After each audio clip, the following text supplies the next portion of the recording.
주의로 환영하고 축복합니다. 네, 은혜 받으시기 바랍니다. 네. 아마 전도서 그룹에 참여하시고 초청주의를 마음에 담으신 분들은 요즘 관계가 참 중요하다는 의식을 하면서 지내실 것 같아요. 우리 전도서 그룹 교제 자체가 이제 관계를 통해서 내가 맺어진 관계가 믿지 않는 분들을 품고 이제 VIP로 기도하고 있는 중에 계시고 함께 전도하는 관계의 영역을 통해 생명의 복음이 전해지기를 우리가 소망하고 있습니다. 여러분의 관계를 다시 좀 이렇게 돌아보시면서 내가 맺고 있는 관계는 경쟁의 관계인지 동역의 관계인지 어떤 관계가 더 많은지를 한번 좀 살펴보시면서 말씀을 들으시면 좋겠어요. 제목이 뭔가요? 경쟁이 아닌 동역의 삶을 살자는 제목입니다. 하나님이 아담을 하나님 형상으로 만드신 다음에 하와를 배필로 주셨는데 이제 돕는 배필이라는 정체성을 가지고 하와를 아담에게 주셨습니다.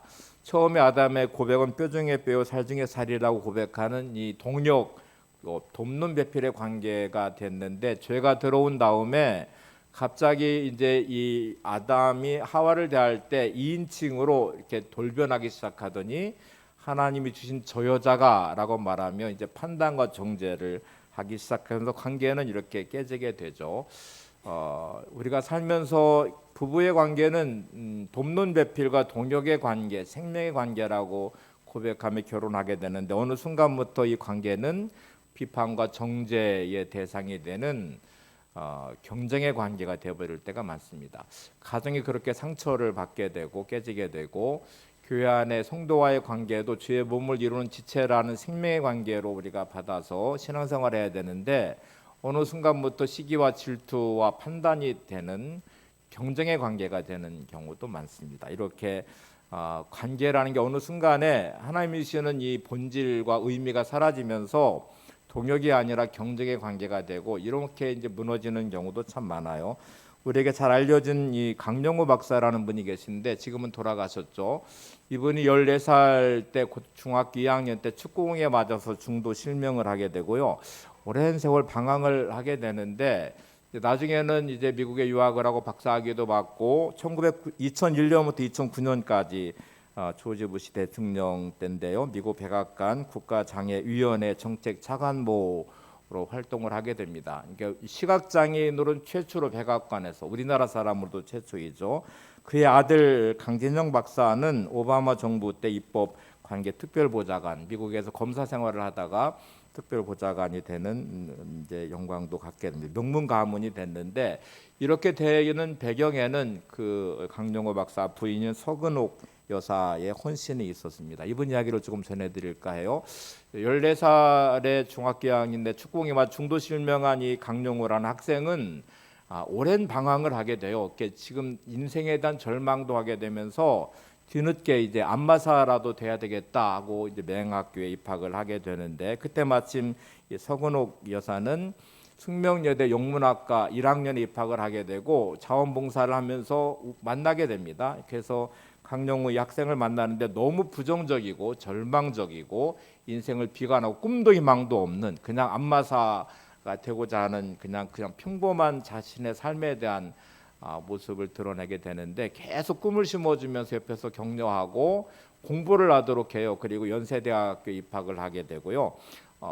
이제 졸업을 하고 결혼을 하게 되는데 아주 뭐 주변의 모든 사람들이 얼마나 반대가 심한지 이 반대를 다 극복하고 결혼을 합니다. 그리고 계속 격려하면서 미국 유학길에 오르도록 했고요. 미국에 가서도 공부를 하는데 시각장애인으로 공부한다는 것, 더더군다나 언어가 이제 달라진 미국에서 공부한다는 건 쉬운 게 아니죠. 같이 학교에 가서 강의를 녹음하고 그거를 점자로 다시 풀어서 기록하고 그리고 다시 강영호 이제 공부하는 과정에 책을 읽어주고 했던 모든 과정에 개입하고 동역자가 돼서 헌신하면서 미국에서 박사학위를 받게 합니다. 교육학 박사학위를 받았어요.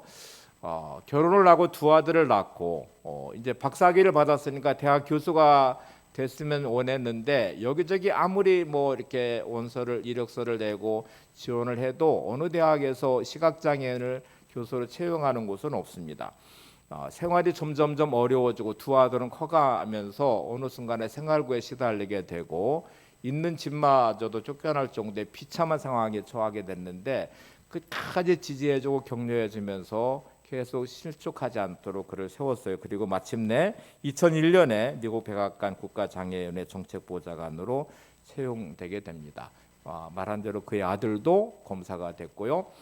이 집이 이제 자녀 둘 결혼해서 6명의 가족이잖아요. 근데 서근호 이 여사를 제외한 5명은 다 박사학위를 가진 소지자, 명문 가문이 됐고요. 미국의 아주 주류층에 진입을 하게 됩니다. 한 사람의 혼신과 동력이 만들어낸 결과이기도 합니다. 절망한 한 인생을 붙잡고 그를 지지하고 세워줬던 한 여인이 또 그와 결혼해서 좋은 반려자와 배우자가 되고 돕는 배필이 되고 그렇게 낳은 자녀들을 세워가고 그 많은 어려움을 견뎌내면서 이겨낸 한 가족의 아름다운 이야기이기도 하죠. 여러분들은 삶을 잘 점검해 보시면 이 관계가 얼마나 중요한지 몰라요. 근데 이 관계가 많은 경우에 경쟁의 관계가 되는 경우도 많아요. 이상하리 많지 가족도 경쟁의 관계로, 부부도 경쟁의 관계로 계속 판단하고 정죄하고 비판하고 그러면서 결국 이 관계가 그렇게 상처로 얼룩지는 경우도 많아요. 경쟁과 이 동력의 의미를 한번 보시죠. 화면을 한번 보세요. 같이 보겠습니다. 시작. 경쟁은 같은 목표를 두고 서로 이기려고 다투는 것으로 상대방을 이겨야 내가 승리하는 제로섬 게임의 성격을 가집니다. 반면 동력은 같은 목적을 위해 함께 일하며 협력하는 것으로 서로의 강점을 살려 더 큰 결과를 만들어냅니다. 자, 이제 관계가 여러분 혈연 관계든 이해 관계든 우정의 관계든 어쨌든 모든 관계 안에 맺어진 이 관계가 경쟁의 관계로 전락할 수도 있고 동력의 관계로 세워질 수도 있는데 그 의미는 이렇게 달라요. 경쟁은 같은 목표를 두고 서로 이기려고 다투는 관계이고요. 내가 승리하면 상대방은 패자가 돼요. 어떤 문제가 일어나면 동역자가 돼서 이렇게 문제를 풀기보다는 부부가 마치 재판하듯이 이제 옳고 그름을 판결하면 경쟁 관계로 전락해 버립니다. 그 한 사람은 승리자가 되고 한 사람은 패자가 되겠죠. 한 사람은 잘한 것이 더 같은 한 사람은 잘못한 것이 되겠죠. 이렇게 결과를 내면 마치 제로섬 게임처럼 전락하게 되는데 동력은 어떤 의미냐면 목적을 함께 위해서 일하고 협력하면서 강점을 살려서 더 좋은 시너지로 결과를 만들어내는 거예요. 그러면 여러분 한번 생각해 보시죠.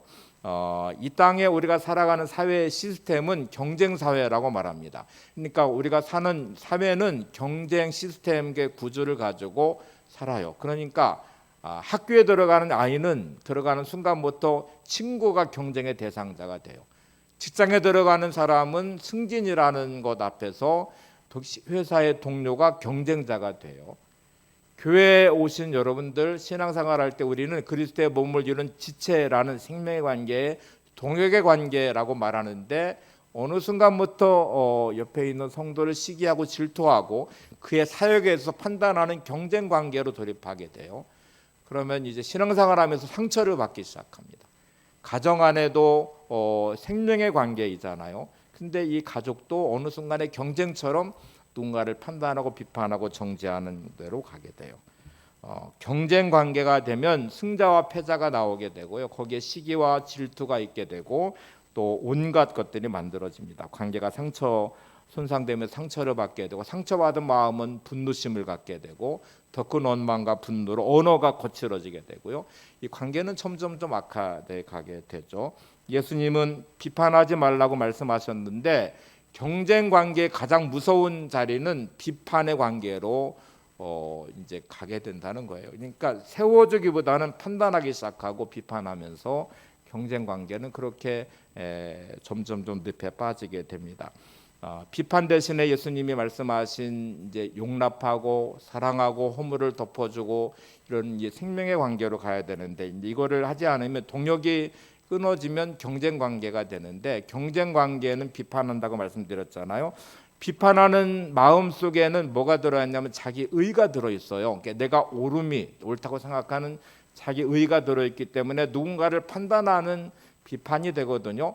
근데 이게 진짜 무서운 건 내가 옳다는 자기 옳음으로 누군가를 판단하면 자기 의가 드러날 것처럼 보이지만 이게 자기의 불의함을 더 드러내는 무서운 대로 전락하게 됩니다. 예수님 하신 말씀 중에 다른 사람의 눈 속에 티끌을 빼라고 하는 사람을 향해서 뭐라고 말씀하세요? 너의 눈 속에 있는 들보를 먼저 빼내라 라고 말합니다. 자, 이 말을 잘 곱씹어 보시면 누군가를 향해 거슬리기 시작하고 판단하는 너의 눈에 티끌을 빼, 너는 이게 문제야 라고 말하는 자기 의가 들어있는 그 사람 속에는 예수님 보실 때는 야, 너는 더 큰 들보가 들어있어. 왜 네가 그런 마음을 드는지 알아? 네 안에 들보 같은 더 큰 문제가 있기 때문에 그게 불편한 거야. 그래서 사랑할 수 없고 용서할 수 없고 이해할 수 없고 품어줄 수 없으니 동역의 관계로 가지 못하는 네 마음이 누군가를 판단하면서 너의 의의를 드러내고 싶어 하지만 실질적으로 너의 실상은 그 사람보다 더 큰 들보가 네 안에 들어있는 거야 라는 의미이거든요. 이제부터 여기를 잘 생각해 보셔야 돼요. 왜 내가 마음이 불편하고 주신 이 생명의 관계가 동역이 안 되고 경쟁의 관계로 판단이 될까 하는 것은 내 안에 있는 심각한 문제 때문에 그래. 이기심이라는 본성으로 만들어내진 나의 문제가 이게 불편한 거예요. 관계가. 그리고 판단이 되기 시작해요. 그리고 이 불편함이 연약함을 감싸주고 도와주고 그리고 덮어주는 관계로 가지 않고 이 판단이 그 사람을 향해서 상처가 되는 제로섬 게임처럼 내가 승자가 돼야 되겠다고 말하는 순간에 자기 의의를 드러내고 싶어하는 마음이 있어요. 여러분, 생명의 관계에 있던 아담과 하와의 관계도 죄가 들어가면서 판단하고 정죄하면서 갈라져요. 그들이 낳은 아들 가인과 아벨을 보세요. 하나님 앞에 제사를 드렸어요. 좋은 거잖아요. 하나님은 가인의 제사를 받지 않으시고 아벨의 제사를 받으셨어요. 이거를 이제 끝나야 되는데 어느 순간부터 가인의 마음속에는 불편해요. 하나님이 자기의 제사를 받지 않은 것도 못마땅하고 자기 동생의 제사를 받으신 것도 못마땅해요. 자, 자기 의가 들어간 가인은 하나님이 틀렸어요. 그 순간부터 하나님이 틀렸고 그렇게 틀리게 판단한 하나님 앞에 동생인 아벨도 미워요.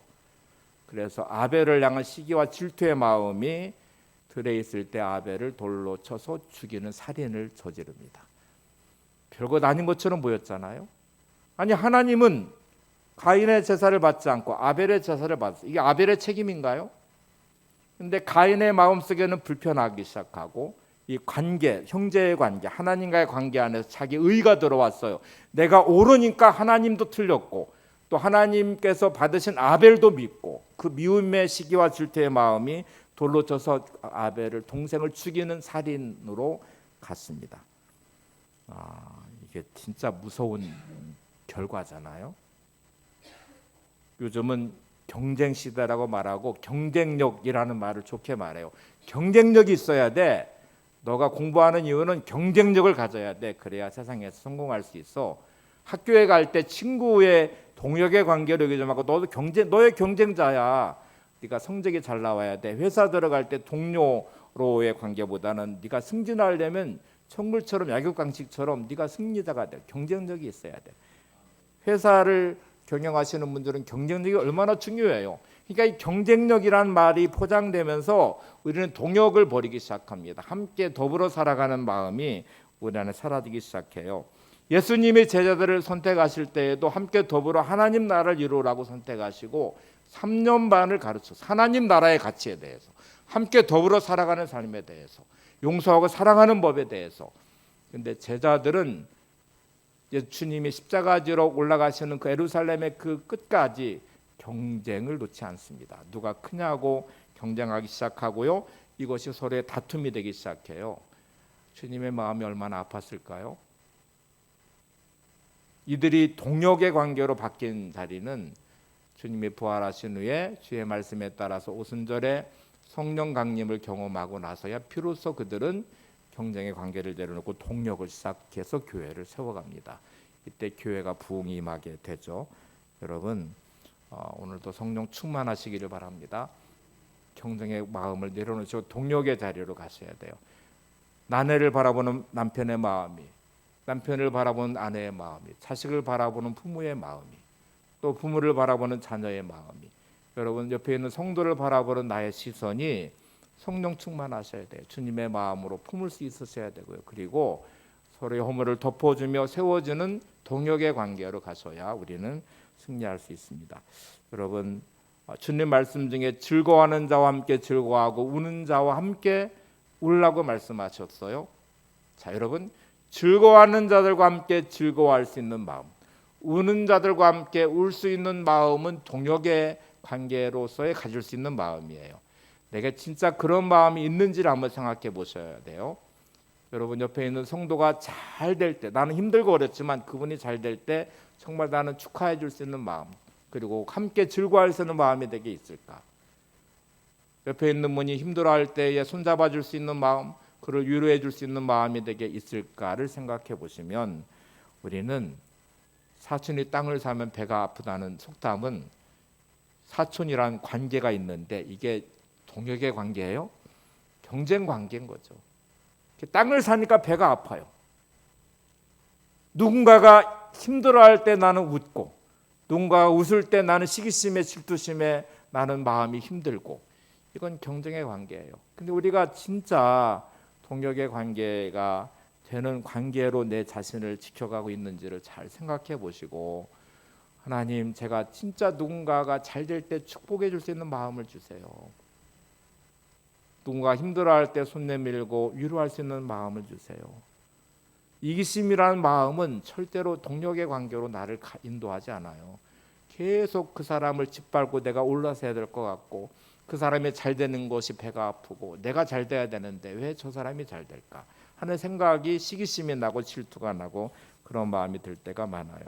자, 이제 오늘 우리는 사울과 다윗을 좀 비교해 볼 텐데, 사울은 왕이 된 후에 블레셋과의 많은 전쟁에서 힘들어했습니다. 특별히 골리앗이라는 블레셋 장수가 나오면서부터 이스라엘 군대는 숨었고 도망갔고, 사울 왕도 두려움으로 숨어 있는 상태에 골리앗의 온갖 비아냥이 있는데, 다윗이 아버지의 심부름으로 형들의 안부를 물어보려고 전쟁터에 갔어요. 근데 골리앗의 모습을 보고 다윗이 나서서 골리앗을 물리치는 장면이 사무엘상에 나오잖아요. 자, 이 장면은 이제 사울 왕에게도 이스라엘 군대에게도 이스라엘 백성에게도 다윗은 너무나 고마운 존재이고, 사울 왕은 다윗과 동역을 하면 많은 일들을 이룰 수 있을 것입니다. 근데 이제 전쟁이 끝나고 돌아오는 중에 이스라엘 여인들의 노랫소리가 들려지기 시작하는데, 이렇게 그 여인들이 노래합니다. 사무엘상 18장 7절에서 9절을 같이 보시죠. 여인들이 뛰놀며 노래하여 이르되, 사울이 죽인 자는 천천히요 다윗은 만만히로다 한지라. 사울이 그 말에 불쾌하여 심히 노하여 이르되, 다윗에게는 만만을 돌리고 내게는 천천만 돌리니 그가 더 얻을 것이 나라 말고 무엇이냐 하고, 그날 후로 사울이 다윗을 주목하였더라. 자, 다윗이 골리앗을 물리치고 승리한 것까지 좋았어요. 그리고 같이 돌아올 때까지 사울에게는 다윗이 동역자였어요. 그리고 함께하는 것이 이제 나라도 더 부강하게 하고, 적들도 물리치고 좋은 동역자를 얻었구나, 좋은 부하를 얻었구나, 좋은 신하를 얻었구나, 이렇게 생각했어요. 근데 돌아오는 중에 여인들이 노래를 부르는 노랫소리가 들렸는데, 그 노랫소리가 사울이 죽인 자는 천천히요 다윗이 죽인 자는 만만히로다 하는 노랫소리를 듣는 순간에 사울이 그 말에 불쾌하고 심히 노하여, 성경은 이렇게 표현했습니다. 자, 이제 다윗에 대한 백성들의 반응은 자기보다 더 칭송을 하고 있네요. 그러니까 그 말을 들을 때 참 좋다 인정하고 더 세워주는 이 동역의 관계가 깨져버렸어요. 그 마음속에는 불쾌한 마음과 심히 노한 마음이 드는 순간에 이렇게 판단을 시작합니다. 다윗에게 만만을 돌리고 내게 천천을 돌리니 그가 더 얻을 것은 나라 말고 무엇이냐. 이제 내 왕의 자리를 다윗이 차지할 거라는 경쟁 관계로 인식을 하기 시작하고요. 그날 후로 사울이 다윗을 주목했다라고 말합니다. 여러분, 이 관계가 경쟁 관계로 설정해 놓고 사울이 보기 시작하는 순간부터 다윗은 제거의 대상이 되어버렸어요. 그리고 실제로 다윗을 죽이려는 여러 번의 시도를 하기 시작해요. 딸을 이용해서 다윗을 사위 삼아서 기회를 엿보다 죽이려고 하고, 그것도 안 되니까 군대를 동원해서 죽이려고 하고, 계속 그렇게 경쟁 관계로 돌입하는 순간부터 사울은 점점 거기에 몰두하면서 하나님 말씀을 버리고 하나님과 관계가 깨져나가기 시작하고, 사울은 다윗을 죽이려는데 몰두하면서 미쳐버리기 시작합니다. 그리고 마침내 미쳐버렸고요. 블레셋 군대에서 죽임을 당하면서 그의 인생은 비극으로 끝나게 돼요. 만약에 사울 왕이 다윗을 동역의 관계로 받아서 그를 인정하고 세웠더라면 사울은 점점 부강해졌을 것이고 나라는 점점 더 강해졌을 것이고 나라는 평안을 얻었을 것이고 사울의 신앙은 더 성숙해지면서 하나님과의 언약 안에서 사울은 번성했을 것입니다. 자, 이제 그 마음을 놓치고 경쟁 관계로 가는 순간에 사울은 이렇게 무너져 버렸어요. 여러분 한번 잘 생각해 보시기 바랍니다. 나는 어느 순간부터 그렇게 가까웠던 가족이 판단과 정죄의 대상이 돼요. 왜냐하면 내가 마음이 불편해졌거든요.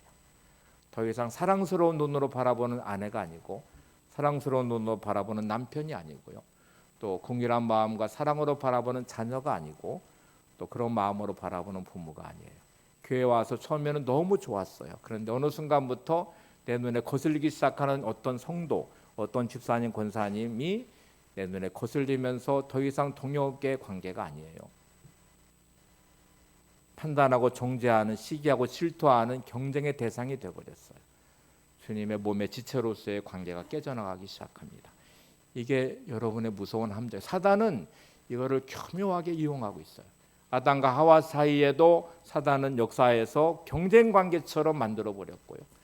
가인과 아벨 사이 형제 관계에도 시기와 질투하는 마음으로 자기 의의라는 것으로 포장해서 경쟁 관계를 만들어서 살인자로 돌변하게 만들었어요. 어느 순간에 이렇게 깨져버린 여러분의 관계를 잘 보세요. 왜 내 주변의 사람들을 향하여 나는 미움과 원망과 분노의 마음이 있을까? 왜 관계가 불편한 것일까? 왜 더 이상 사랑의 관계로 동역자로 여기지 않는 동역의 관계가 아닌 그를 위한 마음이 없는 그냥 미움과 원망으로 그를 대하고 있는 내 자신을 보세요. 그거는 그 사람의 문제이기보다는 나의 문제입니다. 이제 다윗을 들여다볼 텐데 다윗은 이거를 어떻게 풀어냈는지를 잘 보셔야 돼요. 다윗은 경쟁 관계로 묶이면서 비참해졌습니다. 갑자기 자기는 하나님의 믿음을 통해서 골리앗을 물리쳤잖아요. 그리고 좋은 일을 한 것이고 나라를 구했어요. 근데 갑자기 사울이 자기를 동역자가 아닌 경쟁 관계로 제거의 대상으로 삼는 순간에 그는 도망자가 됐어요. 그리고 그는 아둘람굴에 숨어서 이 비참한 인생이 시작됩니다. 우리는 어느 순간에 갑자기 누군가에 의해서 판단하고 정죄되는 경쟁 관계로 묶이면서 상처를 받기 시작하고요. 관계가 비참해지는 경우가 많아요. 그렇게 좋았던 부부 관계가 깨지고 그렇게 좋았던 가족의 행복이 깨지고 그렇게 좋았던 성도의 관계가 깨져버리고 그렇게 좋았던 어떤 분의 관계 안에서 우리는 깨지면서 상처를 받기 시작해요. 다윗은 이거를 어떻게 벗어나고 풀어냈는지를 잘 보셔야 됩니다. 세상은 온통 사울형 인간을 만들려고 해요. 경쟁의 구도 안에서 밀어넣어 승자의 길을 말하기 시작합니다. 다윗은 그렇게 보면 정말 패배자이고 도망자의 삶이에요.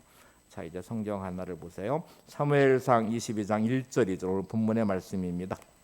그러므로 다윗이 그곳을 떠나 아둘람굴로 도망하매 그의 형제와 아버지의 온 집이 듣고 그리로 내려가서 그에게 이르렀고 환난당한 모든 자와 빚진 모든 자와 마음이 원통한 자가 다 그에게로 모였고 그는 그들의 우두머리가 되었는데 그와 함께한 자가 400명 가량이었더라. 그러므로 다윗이 그것을 떠나서 아둘람굴로 도망하매라는 말은 그러므로라는 말 앞에 제가 설명드린 내용이에요. 사울이 갑자기 다윗이 동역자가 아닌 경쟁자가 됐고 그를 죽이려고 했기 때문에 어쩔 수 없이 그 경쟁의 그 시스템과 구조 안에서 다윗은 도망자일 수밖에 없었어요. 사울은 이미 왕이잖아요. 군대가 있잖아요. 힘이 있고 권력이 있잖아요. 그가 나를 경쟁자로 삼아버렸으니까 나는 할 수 있는 게 없으니까 도망자일 수밖에 없어요. 그리고 그래서 도망쳐서 아둘람굴에 도망갔는데 이때 모여든 사람들, 성경은 이 모여든 사람들을 첫 번째는 형제, 아버지, 온 집이 듣고 그리로 내려가서 그에게 이르렀다고 말합니다. 자, 일단 가족들이 다윗에게 모였어요. 형제라고 말하는 형제, 아버지, 온 집이 모였어요. 이들은 왜 다윗에게 왔을까요? 다윗이 불쌍해서 다윗을 도우려고 왔을까요? 아니요. 사울 왕이 다윗을 적으로 삼아 경쟁자로 삼는 순간에 다윗의 온 집안은 두려움에 떨었습니다. 자기들이 언제 죽을지 몰라요. 다윗 때문에 죽을 것 같아요. 그러니까 자기들의 집도 터전도 다 버리고 똑같이 도망자가 돼서 다윗에게 왔어요. 자, 이들은 다윗에게 와서 다윗을 격려했을 것 같아요. 다윗을 위로했을까요? 자기들이 당한 이 억울함과 이 상황에 대한 온통 그 원망과 분노를 다윗에게 쏟아냈을 확률이 거의 확실합니다. 형은 다윗을 인정하지 않고 있었거든요. 전쟁터에서 아버지 심부름으로 왔던 다윗을 보면서 엘리압이라는 큰형은 다윗을 교만한 자라고 말했어요. 내가 전쟁을 구경하러 왔다고 말하면서 다윗을 깔아뭉개버렸어요. 다윗을 인정하지 않는 형입니다. 사무엘이 왕으로 기름 부은 모델 그 아버지 엘리의 집에 왔을 때에 아버지는 다윗을 인정하지 않았어요. 7명의 아들 중에 6명을 자식을 다 불러오라고 했는데 6명을 데려왔는데 다윗은 제외시켜 버렸고 나이가 너무 아직 어리고 그리고 양떼를 지켜야 된다고 생각하니까 다윗을 제외시켜. 아버지에게도 다윗은 별로 인정하고 싶지 않은 아들인 것 같아요. 그런 다윗이 이를 벌려놔 버렸어요. 그리고 도망자가 되니까 사울왕한테 적이 경쟁의 대상이 되니까 온 가족이 살 수 없어서 도망쳐서 다윗에게 왔는데 아마 온갖 원망과 불평을 쏟았을 거예요. 되게 많은 분들이 벌어진 일들에 대해서 책임 소지를 가리기 시작합니다. 그리고 따지기 시작하고 판단하기 시작하면 가족은 쑥대밭이 됩니다. 어느 순간부터 경쟁의 정글처럼 돼버려서 더 이상 아내와 남편이 돕는 배필이 아니고요. 사랑으로 하나 된 부부가 아니에요. 더 이상 부모와 자녀가 한 가족의 모습이 아니에요. 그냥 비판과 정죄의 대상이 되어버렸어요. 자, 그 다음에 다윗을 찾아온 사람들, 가족들이 그래요 지금. 그리고 이렇게 말합니다. 성경은 그에게 이르렀다. 환난당한 모든 자와 빚진 모든 자와 마음이 원통한 자가 다 그에게로 모였고. 어떤 사람들이 다윗에게 모여들고 있어요? 환난당한 모든 자, 빚진 모든 자, 마음이 원통한 모든 자. 이 사람들이 다윗에게 와서 다윗 편을 위로하고 격려하고 참 너 안 됐다. 우리가 함께 해줄게. 이럴 수 있는 사람들인 것처럼 보이나요? 상처받은 사람들이에요. 사회의 낙오자예요. 이들은 자기들의 그 한맺힘과 원통함과 분함과 상처받음이 고스란히 다윗에게 아마 쏟았을 확률이 많을 거예요. 우리는 어느 순간에 하나님 왜 내 주변에는 이런 사람들밖에 없어요. 내가 이렇게 힘들고 어려운데 왜 내 주변에는 나를 도울 사람이 하나도 없어요. 왜 내 편이 하나도 왜 다 나만 힘들게 만들어요. 아마 이런 원망의 마음이 혹시 여러분에게 자리 잡고 있습니까? 내 주변에는 왜 이런 사람들만 모여들까? 지금 다윗이 그래요. 왜 내 주변에 이런 사람들만 모여들까? 내 편에 대해지지 않는 가족들 와서 아마 자기들이 당한 도망쳐서 올 수밖에 없는 상황에 대해서 다윗을 비난했을 거예요. 여기 환난당한 모든 자, 빚진 모든 자, 마음이 온통한 자들은 자기들이 상처받은 것들을 다 쏟아낼 수밖에 없을 거예요. 그들이 모여있는 이곳은 진짜 어마어마한 상처가 흘러갈 수밖에 없을 거예요. 근데 여러분 이 만남이 다윗은 역전시키고 바꿔내거든요. 다윗은 경쟁의 관계로 자기를 침몰시키지 않고 이들을 받아내기 시작합니다. 이들을 받고 용서하고 사랑하고 품어주고 꿈을 심어주고 그리고 그들을 세워가면서 함께 하나님 안에서 믿음으로 거룩한 공동체로 바꿔냅니다. 어떻게 할 수 있냐면 이들이 나중에 다 용사가 되고요. 다윗 왕국을 이루는 중요한 사람들로 다 세워져요. 패배자 같은 이들이 하나님의 거룩한 사람들로 다 변화되어 있고 믿음의 사람들로 바뀌어져 있고 그리고 거룩한 공동체로 세워서 하나님의 역사를 만들어가는 주인공으로 다 세워지거든요. 거기는 다윗의 품는 마음이 있었다는 거예요.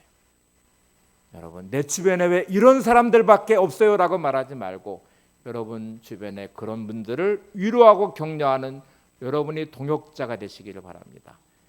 그들을 품어낼 수 있는 믿음의 사람이 되시기 바랍니다. 그들과 함께하는 것을 통해서 만들어가는 거룩한 동역의 관계로 생명의 관계로 회복시키시기를 바랍니다.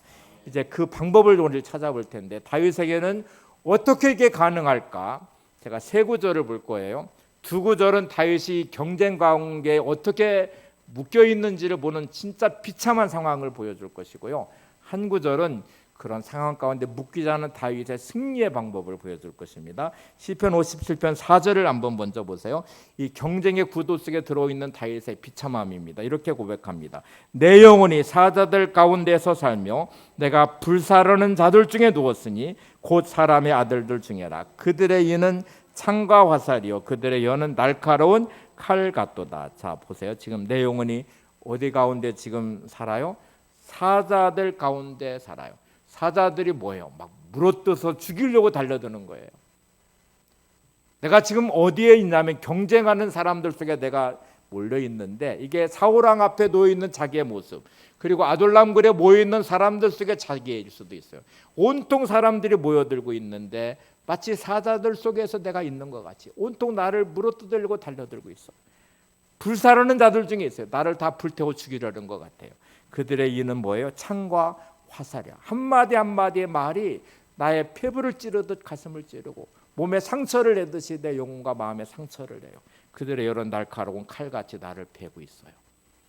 아마 여러분 주변에 나를 진짜 왜 이렇게 못 살게 굴어? 왜 나를 못 죽여서 그래? 나를 왜 이렇게 말로 상처를 줘? 창과 칼처럼 나를 왜 베? 내 마음을 베고 있어. 시편 63편 3절 4절을 보실래요? 이렇게 말해요. 그들이 칼같이 자기 혀를 연마하며 화살같이 독한 말로 겨누고 숨은 곳에서 온전한 자를 쏘며 갑자기 쏘고 두려워하지 아니하는도다. 여러분 혹시 관계 안에 이런 곳에 묶여 있는 현실이 여러분 존재한다면 이제 다윗을 주목해 보셔야 됩니다. 시편 57편 4절의 고백에 뒤이어서 곧바로 다윗은 이 상황을 이렇게 다시 재해석하고 자기의 마음을 굳건하게 합니다. 시편 57편 7절에서 9절을 보세요. 자, 이게 다윗의 비밀입니다. 하나님이여 내 마음이 확정되었고 내 마음이 확정되었사오니 내가 노래하고 내가 찬송하리이다. 내 영광아 깰지어다. 비파야 수금아 깰지어다. 내가 새벽을 깨우리로다. 주여 내가 만민 중에서 주께 감사하오며 문나라 중에서 주를 찬송하리이다. 자, 다시 여러분의 관계 안으로 들어가 보세요. 내가 관계를 맺고 있는 사람들이 진짜 사자같이 나를 달려들어 물어뜯어요. 불 가운데 나를 불태워 죽이려는 듯이 나를 불사르는 것 같아요. 창과 칼처럼 나를 말과 언어로 찌르고 상처 주고 너무너무 고통스러워요. 그러면 이제 내 마음속에 어떤 일이 일어나기 시작해요? 너무 억울하고 화가 나고 분노심이 사로잡히고, 그래서 이 경쟁의 구도 속에서 그래 너 죽고 나 죽자, 나 혼자만 죽을 수 없다. 내가 이만큼 상처받아서 너는 배로 받아야 돼. 너 내 발등을 찍어서 너는 배로 더 갚아야 돼. 막 이렇게 하면서 이제 경쟁의 구도 속에서 서로 그냥 마치 정글 속에 있는 것처럼 물어뜯기 시작해요. 다윗은 여기에 함몰되지 않았습니다. 그 모든 상황 가운데 다윗은 이렇게 자신의 마음을 지키기 시작합니다. 다시 본문을 잘 들여다보세요. 내 마음을 확정하였고 확정하였사오니, 마음을 붙잡고 지키기 시작해요. 그리고 이렇게 말합니다. 내가 노래하고 찬송하리이다. 자기의 시선을 누구에게 돌렸을까요?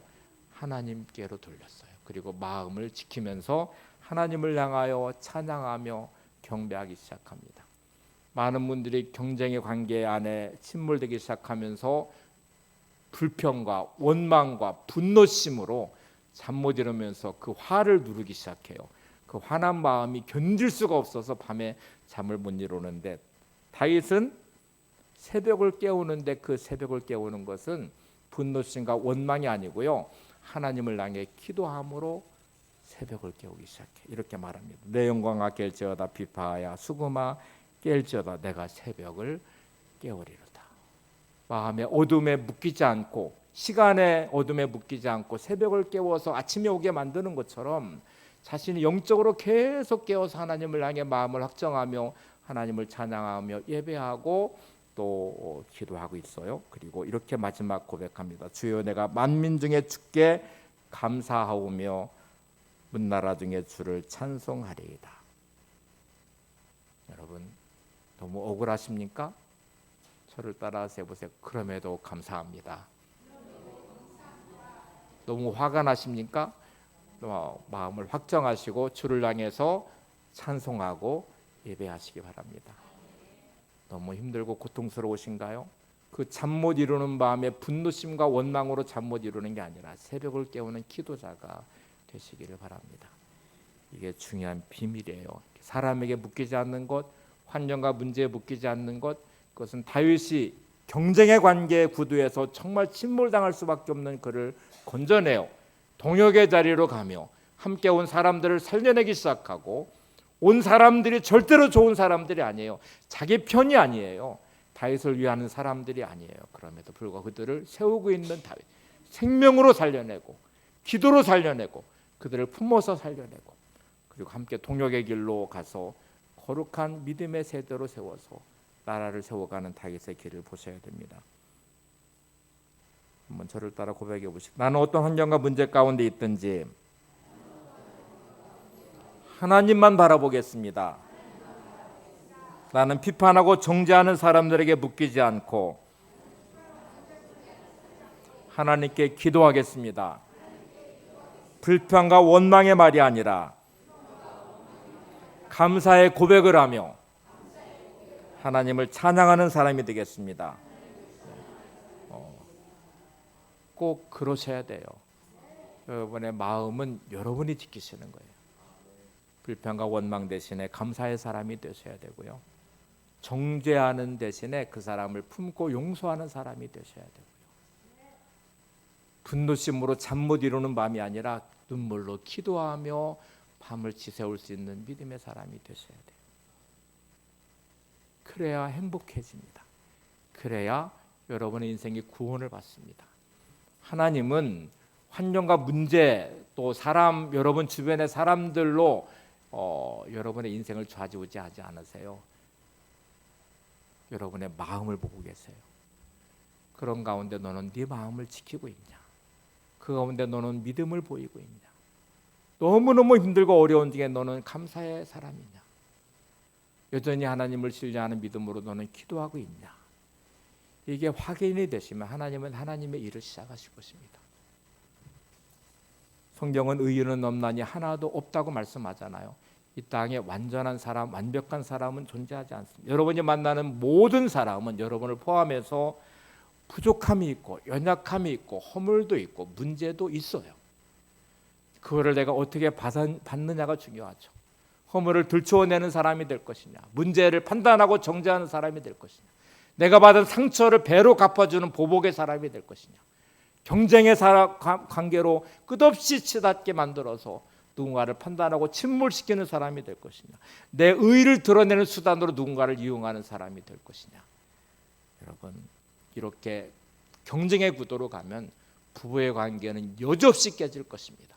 경쟁의 구도로 가면 자녀를 책망하는 부모, 자녀를 비판하고 정죄하는 부모가 될 것입니다.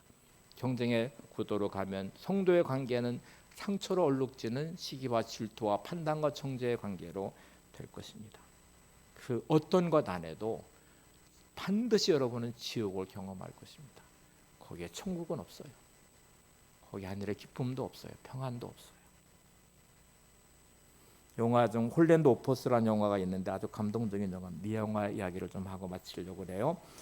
영화의 주인공이 홀랜드라는 분인데 이분의 꿈은 작곡가, 오페라를 작곡을 계속 많이 했어요. 그래서 뉴욕의 브로드웨이의 오페라를 올려서 자기의 작곡한 곡을 올려서 자기가 지휘자가 되고 싶은 꿈이 있었어요. 그래서 많은 곡을 작곡해서 보내보지만 한 곡도 채택이 되지 않고요. 어느 누구도 자기를 지휘자로 써주는 곳이 없어요. 그래서 이 경쟁의 세상 가운데 그런 낙오자처럼 어느 순간에 자기 인생에 실족하고 실망하고 나는 패배자야, 나는 낙오자야라고 생각하고 할 수 없이 이제 가족이 살아야 되니까 조그만 학교, 시골 학교에 음악 교사로 취직을 하게 됩니다. 그래서 음악 선생을 30년 동안 하게 돼요. 그는 어느 순간부터 세상이란 경쟁의 구도 안에는 패배자이고 자기의 교향곡은 뉴욕의 브로드웨이에서 공연되지 않고 지휘자로 가는 길도 막혔지만 자기에게 주어진 자기의 삶의 학생들을 최선을 다해서 그들을 세워주기 시작합니다. 그들의 동역자가 되어주기 시작해요. 그래서 오페라 작곡한 곡을 함께 연주하기 시작하고 또 아이들에게 꿈을 심어주기 시작하고 시골 학교에는 꿈꿀 수 없는 환경들이 많잖아요. 그래서 이 아이들을 세워서 교직 생활에 30년을 마쳤어요. 마지막 은퇴하는 날 책상을 정리하고 이제 짐을 싸서 돌아가고 있는 그의 모습은 어쩌면 패배자인 것처럼 나고자인 것처럼 보여지는 쓸쓸함이 묻어나고 있는데, 그가 가는 중에 교장 선생님이 불러서 같이 강당으로 이제 가게 됩니다. 강당문이 딱 열리는 순간에 거기에 수많은 제자들, 30년 동안 배웠던 제자들이 꽉 차 있었고요. 그들이 다 일어나 기립박수로 선생님을 환영하고 맞이했습니다. 그리고 앞에 강단에는 그의 제자 중 한 사람이 그 주의 주지사가 돼 있어요. 여자였었는데 주지사가 돼 있어서 그 주지사가 되는 제자인 여자가 이렇게 말을 시작합니다. 한번 화면을 보세요. 골랜더 선생님은 저를 비롯해 많은 제자들에게 영향을 주셨습니다.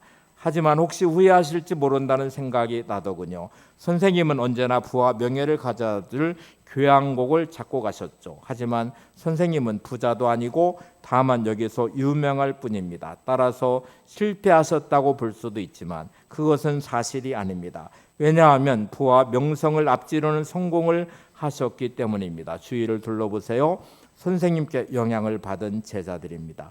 선생님 덕분에 모두 다 훌륭히 성장했습니다.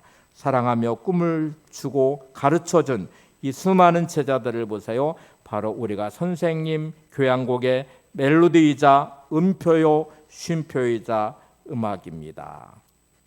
자, 여러분, 이렇게 말한 다음에 그 주지사인 이 제자는 그 강당 뒤편의 커튼이 딱 거쳐지는 순간에 그 선생님 음악을 배웠던 제자들이 그 아메리칸 심포니라는 오페라 곡을 작곡한 선생님의 곡을 가지고 연습을 해왔어요. 그리고 이렇게 말합니다. 당신의 제자들이 당신의 곡을 연주하고 오페라를 하기 위해서 이 자리에 있습니다. 선생님 마지막으로 지휘를 해주시기 바랍니다. 그의 마지막의 지휘는 눈물을 흘리며 감동적인 지휘를 하면서 영화는 끝나게 됩니다. 자, 이제 잘 보세요. 이 선생님은 세상이라는 경쟁의 나고자인 듯 여겨졌어요. 그는 뉴욕의 브로드웨이의 유명한 오페라 곡을 공연하고 싶었어요. 유명한 지휘자가 되고 싶었어요. 그는 경쟁에서 나고자인 듯, 그리고 그렇게 먹고 살기 위해서 한 시골 학교의 음악 교사로 취직을 했어요. 근데 그는 주어진 자신의 삶에서 맞이하는 제자들을 인격적으로 대하고 그들에게 꿈을 심어 주었고 그들과 함께 오페라 곡을 연주하면서 자신들의 삶을 만들어가기 시작했어요. 그렇게 길러진 제자들은 이렇게 말합니다. 선생님은 교향곡에 우리는 선생님의 멜로디이자 음표요 쉼표이자 음악입니다. 다윗은 경쟁이라는 구도 안에 사울왕에게 쫓긴 도망자로 아둘람굴의 도망자였습니다. 그를 찾아오는 사람들, 가족들, 원망과 분노심에 묶여있는 가족들이 왔어요. 거기에 환난당한 자, 빚진 자, 원통한 모든 사람들이 모여들었어요. 다윗은 그들과 함께하면서 경쟁으로 그들을 대하지 않고요, 동역자로 대하기 시작합니다. 다윗은 그들에게 멜로디이자 음표, 쉼표이자 음악이 되어줬어요. 오늘 여러분이 그런 삶이 되시기를 소망합니다. 어떤 삶의 자리에 있든지, 혹시 여러분 패배자인 듯 느껴지는 삶의 자리에, 왜 주변에는 내 주변 이런 사람밖에 없어 라고 말할 수 있는 그 삶의 자리이다. 여러분 주변에 어떤 만남이 있든지 간에 여러분이 그분에게 멜로디이고 음표이고 쉼표이고 음악이 되어주셨으면 좋겠어요. 그들을 위해 기도할 수 있는 기도의 동역자가 되어주시고 함께 주를 바라보는 예배자가 되어주시고 하나님의 은혜를 누릴 수 있는 아름다운 믿음의 동역자로 세워주시면 그들과 함께 아름다운 하나님의 하모니가 있는 노래를 부르게 될 것입니다. 이런 6월달 이제 초청주의를 준비하며 관계 영역 안에서 하나님의 생명의 복음을 전하는 통로가 되기를 소망하면서 주님과 동역하고 하나님과 동역하고 성령님과 동역하고 전도 소그룹에 있는 분들과 함께 동역하면서 관계를 통해서 생명의 복음을 전하려고 하고 있잖아요. 이 관계의 복이 흘러갈 수 있기를 바랍니다. 여러분과 함께한 모든 분들을 주님의 마음으로 바라보시고 그들을 품어내시며 그들 안에서 함께 부를 하나님의 영원한 구원의 멜로디가 있는 음악이 있는 인생으로 만들어가는 여러분들 되시기를 바랍니다. 하나님이 관계를 통해 여러분을 복주실 것이고 여러분을 세우실 것이고 여러분을 쓰실 것입니다. 우리 함께 보려는 찬양 가사를 한번 읽어볼 찬양할 텐데요. 가사를 한번 보세요. 이렇게 동력하는 관계 안에 세워진 비전을 이렇게 고백합니다. 한번 보시죠. 시작. 우리 오늘 눈물로 하늘의 씨앗을 심는다. 꿈꿀 수 없어 무너진 가슴에 저들의 푸른 꿈 다시 돋아나도록 우리 함께 땀 흘려 소망의 길을 만든다. 내일로 가는 길을 찾지 못했던 저들 노래하며 달려갈 그 길, 그날에 우리 보리라. 새벽 이슬 같은 저들 일어 뜨거운 가슴 사랑의 손으로 이 땅 치유하며 행진할 때 오래 황폐하였던 이 땅 어디서나 순결한 꽃들이 피어나고 푸른 의의 나무가 가득한 세상 우리 함께 보리라. 네, 함께 보는 비전을 가지고 함께 찬양하겠습니다.